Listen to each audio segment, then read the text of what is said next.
আপনি শিক্ষক বুঝি মানে বকলমে তারা একটু মুচকি হাসি হাসে যে এরা শিক্ষক। সুতরাং শিক্ষক যে জাতির মেরুদণ্ড সেটা উনি হয়তো না মানুন, কিন্তু আমরা এই মঞ্চ আমরা এখনও জানি যে একমাত্র এই শিক্ষক সংগঠন বা আমাদের যে মঞ্চ বা আমরা যারা শিক্ষক আছি তারাই এই জাতির মেরুদণ্ডকে আবার সোজা করে দিতে পারি। আমরা ঠাট্টার পাত্র হয়ে উঠেছি। শিক্ষক শুনলে লোকে ব্যঙ্গোক্তি করে, বাঁকা বাঁকা মন্তব্য করে। আমাদের এমন একটা জায়গায় আনা হয়েছে যে আমরা শিক্ষা দেবো কি? আমরা স্কুলের গণ্ডির বাইরে এসে আমাদের অধিকারের জন্য লড়তে হচ্ছে। আমরা আমাদের শিক্ষার্থীদেরও এটাই শেখাই যে মেরুদণ্ড সোজা রেখে তোমরা লড়ো, নিজেদের অধিকারটা ছিনিয়ে আনার চেষ্টা করো। কিন্তু তিনি সেটা চান না।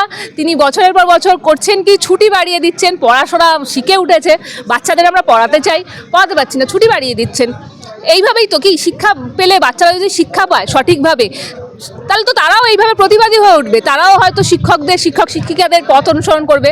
উনি ভয় পান, উনি ওই জন্য শিক্ষার জায়গাটাকেই উনি ভেঙে দিতে চাইছেন। আমাদের রাজ্যের যে মাননীয় মুখ্যমন্ত্রী এই কথাটা বলছেন, এই চাকরি যে গেল কার জন্য গেল সেটা উনি একবারও ভেবে দেখেছেন? 26,000 যে শিক্ষক শিক্ষিকা আজকে সর্বহারা হয়েছে, তাদের পরিবার তারাও সর্বহারা হয়েছে, মাননীয় একবারও ভেবে দেখেছেন যে কার দুর্নীতির জন্য এই অবস্থা আজকে আমাদের পশ্চিমবঙ্গে? সুতরাং আমার মনে হয় উনি আগে নিজে ভেবে দেখুন যে উনি যাকে ব্লেম করছেন তাকে ব্লেম করা ঠিক না, আঙুলটা কোন দিকে ঘোরালে সেই ব্লেমটা সঠিক হবে। আমাদের যে এই রাজ্যের মুখ্যমন্ত্রী একজন মহিলা। আমরা এইখানে সংগ্রামী যৌথ মঞ্চে অসংখ্য মহিলা রয়েছি, আমরা মহিলা সদস্যরা রয়েছি। সেইখানে উনি পুরুষ মহিলা কিছু বাছবিচার করেন না। যখন আমরা কোথাও অবস্থান করতে যাই সেখানে উনি টয়লেট বন্ধ রেখে দেন। তারপরে আমাদের মহিলাদের, এমনকি মহিলাদেরও টানা হিচড়া করে, চ্যাং তোলা করে ওনারা মানে গাড়িতে তুলে পুলিশ নিয়ে যান। মানে অকথ্য অত্যাচার চলেছে। এগুলো একজন মহিলা মুখ্যমন্ত্রী, উনি নাকি আবার বলেন উনি মানব দরদি মা। কিভাবে মা বা মমতা এই কথাটা মানে ওনার ক্ষেত্রে বিশেষণটা ব্যবহার হতে পারে, যথেষ্ট সন্দেহ রয়েছে এই ব্যাপারে। যাতে না শিক্ষিত মানুষ গড়ে ওঠে এবং মেরুদণ্ড যুক্ত মানুষ গড়ে ওঠেন। মেরুদণ্ড ভেঙে রাখলে ওনার সুবিধা তো।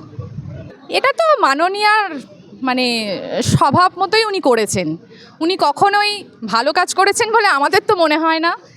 আমাদের পশ্চিমবঙ্গ আজকে যে জায়গায় চলে গিয়েছে, সেখানে বাথরুম বন্ধ করে দেওয়া থেকে শুরু করে মানুষের মুখের গ্রাস কেড়ে নেওয়া থেকে শুরু করে সবই শুরু হয়ে গেছে আমাদের এই পশ্চিমবঙ্গে একমাত্র একজনের জন্যই। এবং কার জন্য সেটা মনে হয় না আমাদের বলার দরকার আছে।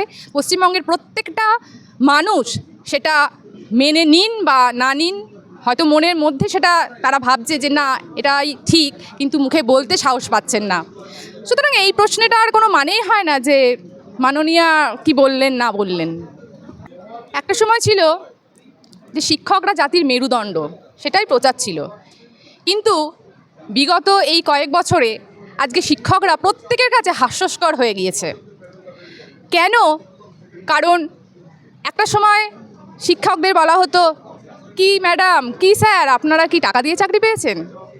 এখন আবার যে জায়গায় তিনি নামিয়ে এনেছেন 26,000 শিক্ষক শিক্ষিকা এবং গ্রুপ ডি কর্মীদেরকে, সেখানে এই শিক্ষক পদটা প্রত্যেকের কাছে আমার তো মনে হয় হাস্যস্কর জায়গায় পৌঁছে গিয়েছে। কারণ একমাত্র শিক্ষকরাই পারে সমাজের সমস্ত যে অন্যায় তার বিরুদ্ধে রুখে দাঁড়াতে। আমরা যারা রুখে দাঁড়িয়েছি, আমরা চাইবো আরও যারা আছেন আমাদের সহকর্মী তারা এগিয়ে আসুন আমাদের সমাজকে বাঁচাবার জন্য, এবং আমাদের যে ভবিষ্যৎ প্রজন্ম তাদের মুখের দিকে তাকিয়ে অন্তত আমাদের একজোট হয়ে এর বিরুদ্ধে লড়াই করতে হবে।